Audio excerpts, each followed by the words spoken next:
Hello, everybody. Get off my lawn cards. I'm Dan. Welcome in.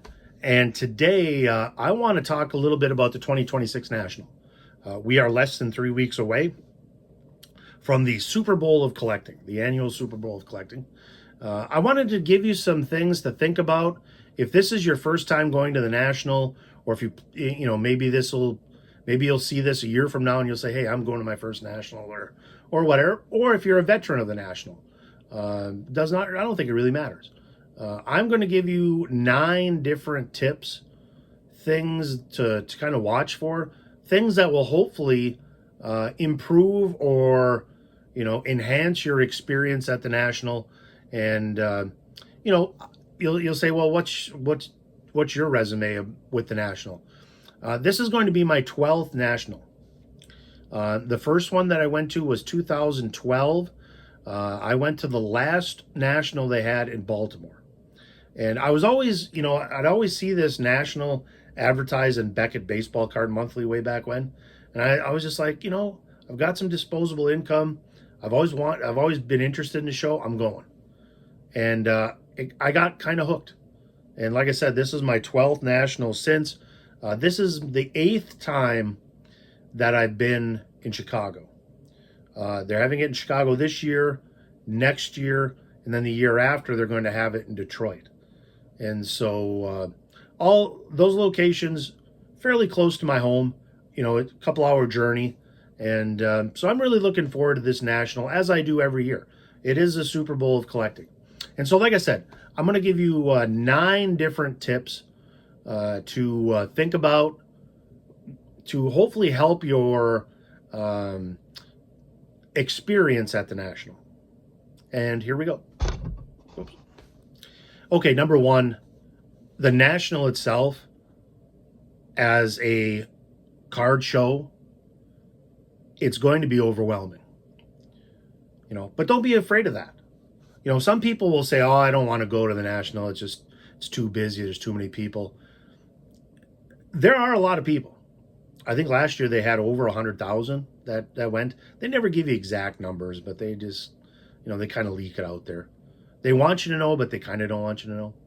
But I will say this. There are a lot of people. There are a lot of tables. There are a lot of dealers.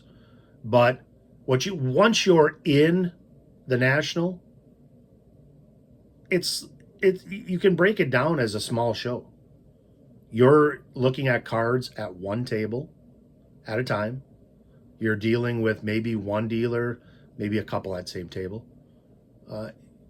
It is overwhelming at first, especially, but once if you're a person that goes to card shows, all you're going to see is just what's around you. But it is unbelievable how many tables, how many dealers, how many cards.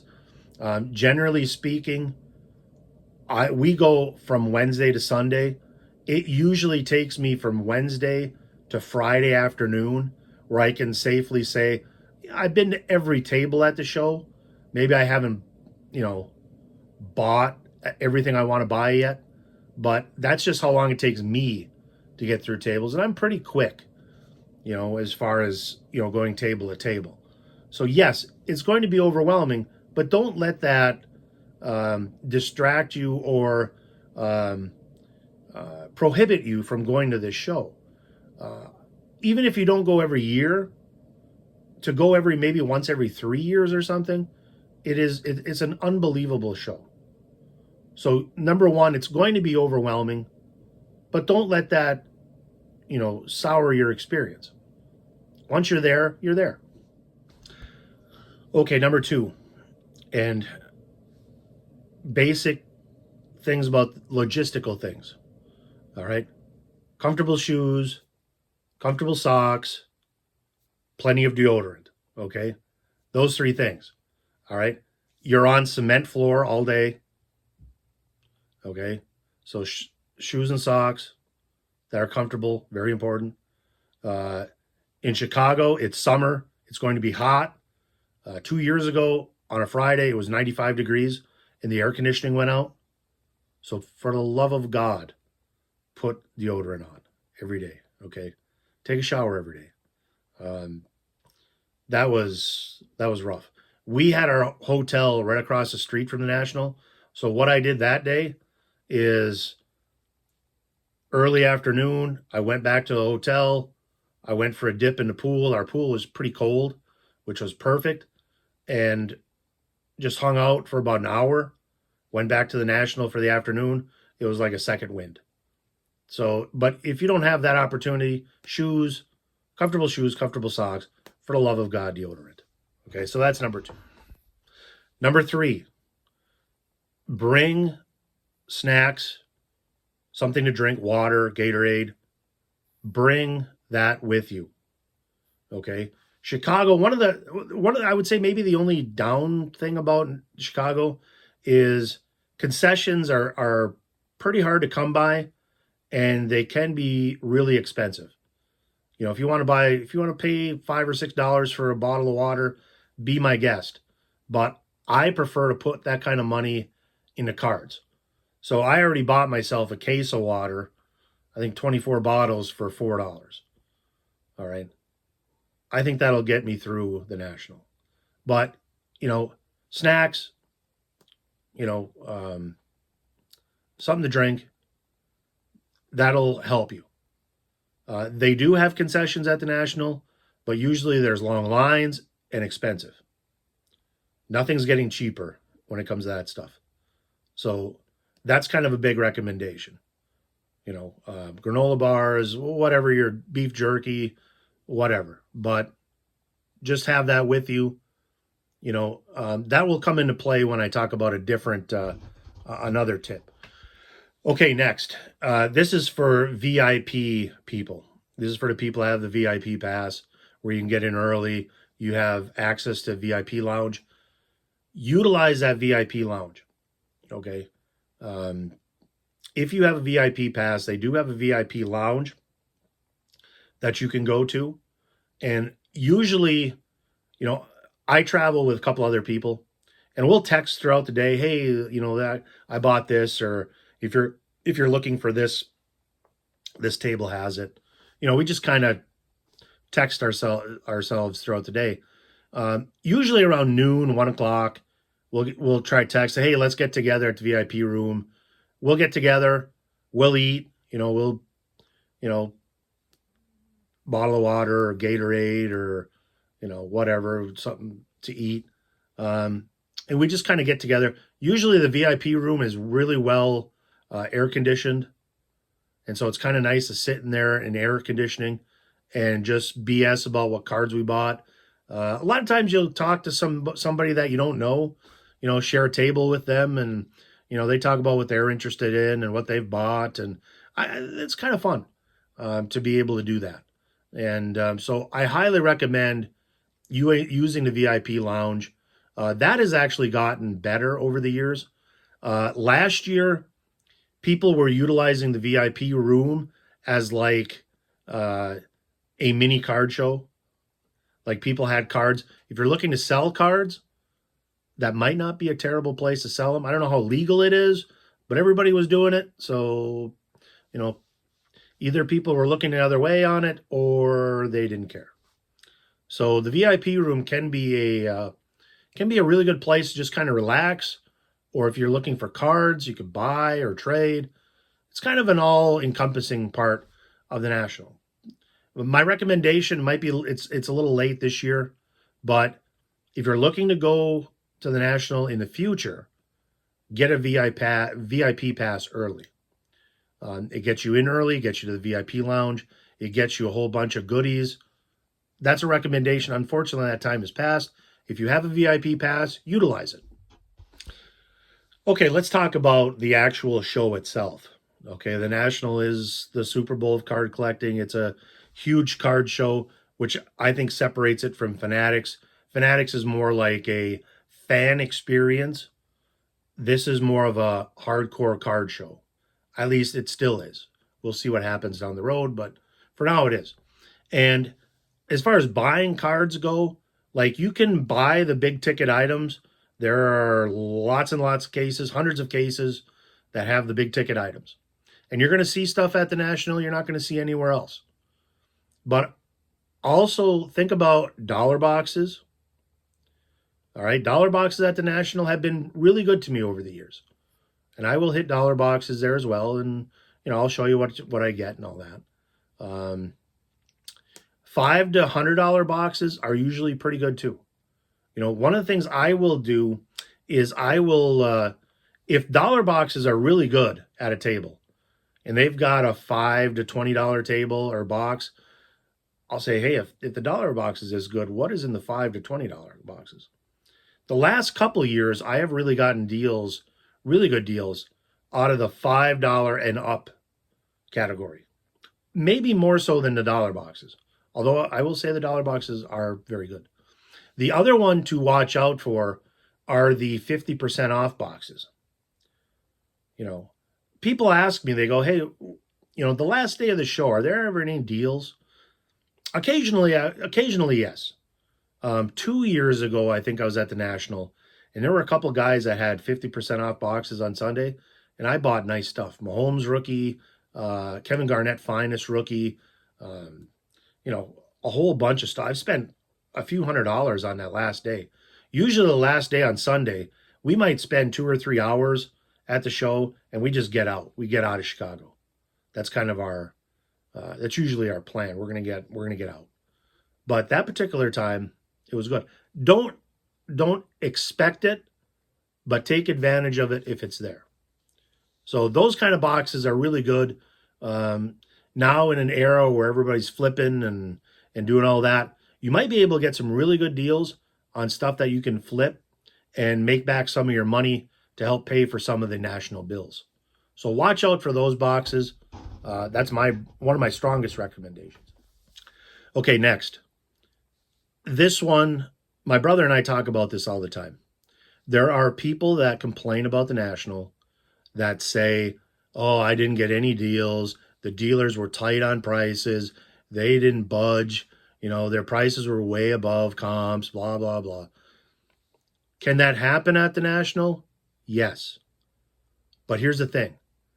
If dealers don't price things fair, if they don't realistically haggle with you a little bit where you can knock off a few bucks here and there, they're going to carry that stuff home. And it costs, I want to say over $1,000 a table at the National. It's not some small show, So these guys have to make money. And how they make money? They sell cards. All right? So I suggest this. Realistic haggling. Okay? If you see a card in a case you want that has a $100 sticker on it, if you offer 20, you're not going to get it. You're just not. I sell on eBay a lot. And I'll have a card, $80, let's say. And somebody offers me 20. I'm not going to take. That's foolish. It's absolutely foolish. And they don't do that at the National either. Now, if you have a $100 card and say, hey, would you take 90? I'll almost guarantee they'll take it. Realistically haggling. One thing also collectors, or not collectors, but dealers maybe is if you bundle stuff. If you see a whole bunch of stuff, let's say in a dollar box, hey, I really, there's 30 cards I like in this box. They might give you those 30 cards for $20. They want that stuff out. They don't want to carry it home. They're motivated sellers. They got to make money. And, so my recommendation, if you want to haggle a little bit on prices, yeah, do it. If I make 10 deals in a day, I might get $5 to $10 off each of those deals. That buys a lot of cards. But you have to be realistic about it. This deal where it's like, oh, you have $1,000 card, would you take 300? No, they're not going to. It's foolish. And those are the people, I think, that complain the most about the National. The people that expect something for nothing and then complain when they don't make the deal. In all the years I've been to the National, I've been to 11 Nationals so far. 95% of dealers will go back and forth with you a little bit. 95%. And I'm probably a little low with that estimate. So just keep that in mind if you're making deals. Okay, number 7. Understand this. You might think, if you've never been to a national, like if you go Wednesday and you go from Wednesday to Sunday, you might think, oh, you have a lot of time at the national. It goes by like this. It goes by really fast. So understand, like if you want to get in lines, like let's say you want an autograph at the TriStar booth, cool. Let's say you want to go get into lines at Tops for something. You want to buy redemption packs if they do that this year. Cool. The issue is the longer you're in lines, let's say if you go to PSA to get a card graded or something like that, time is ticking off the clock. And so lines can kill your national experience, especially if you get in a line that just maybe screws you over. Okay, the old Tops redemption lines. They're not doing the redemption packs anymore for wax this year. That screwed a lot of people all the time, every year. The one thing I'm not going to miss at the National this year is when you have 100 people lined up for the start of the National every morning, that as soon as you can get in, sprint to the Tops booth to try to get redemption packs. Not going to see that this year, thank God. Might see it in a different form, who knows. But lines, just be very careful of lines. You say, well, yeah, I got here on Thursday and God, it's already Sunday and I'm going home. And yet you're waiting in lines in TriStar for 4 autographs. And, if that's what you want to do at the National versus, getting to tables and buying cards and haggling and doing that, it's cool. But just keep in mind, every minute you're in line takes you away from other things you could be doing. So I've done it. I've been in the redemption lines. I'm not a huge fan. I don't do it a whole lot, but just something to keep in mind. Okay, next, take advantage of freebies. There's a lot of corporate booths. They do a lot of giveaways. In the past, we've had like Panini used to do autographs. They'd bring people in. They just announce it briefly on Twitter like an hour before it happened. I got Jim Jackson's autograph, basketball player. Now he's an announcer, really good announcer. Mark Aguirre's autograph I got, Jared Sullinger.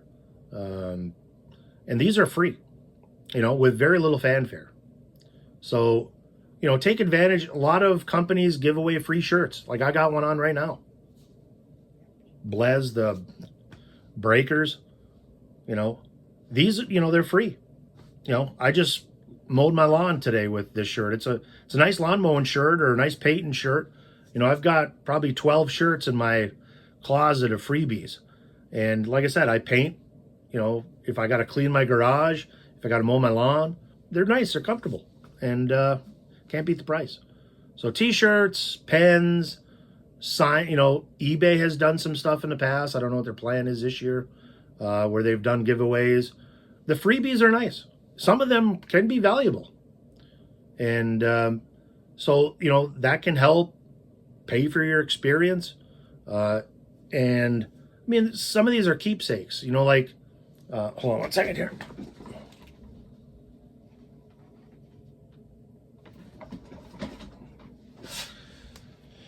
Like the VIP patches or passes they give you.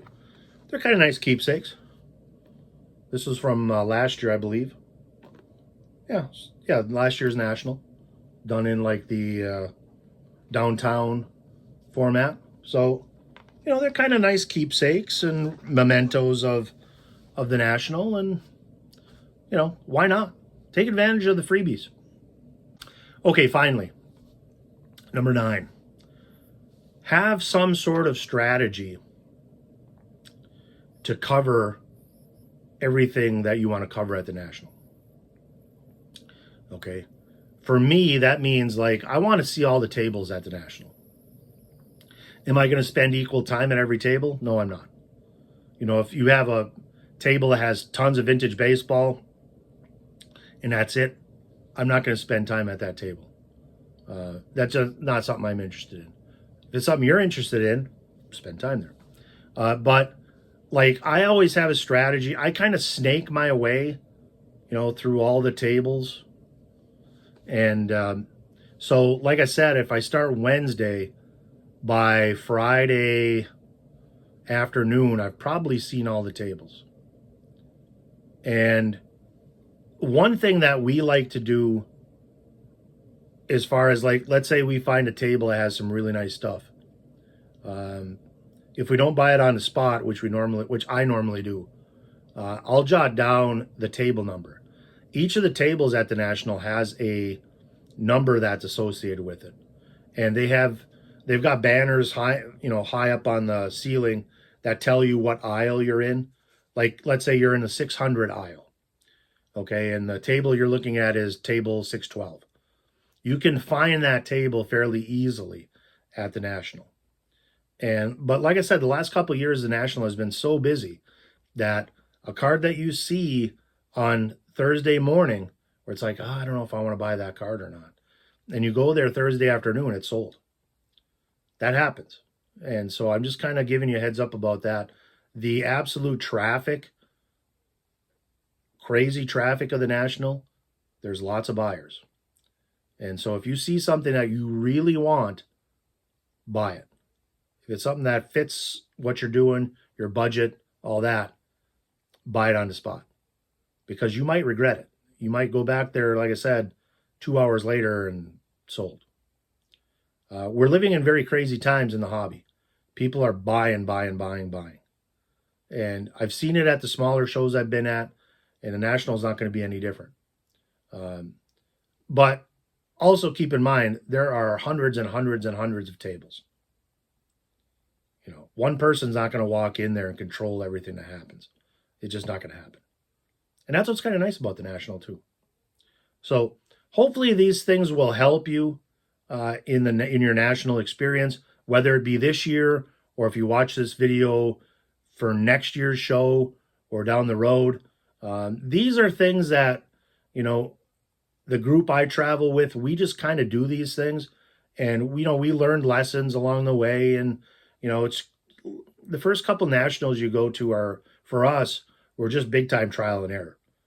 Like when we went to Baltimore, we just fell into things.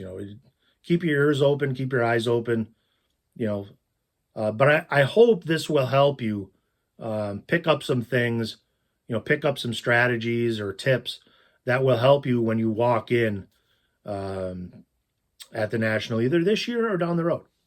So hope to see you there. I've got shows. I could go to like 4 different shows tomorrow.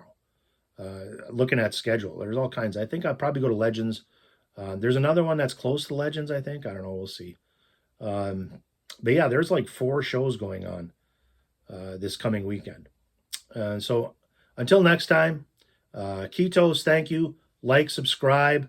Like I said, hope to see you at the National. And until then, or next time down the road, we'll see you down the trail.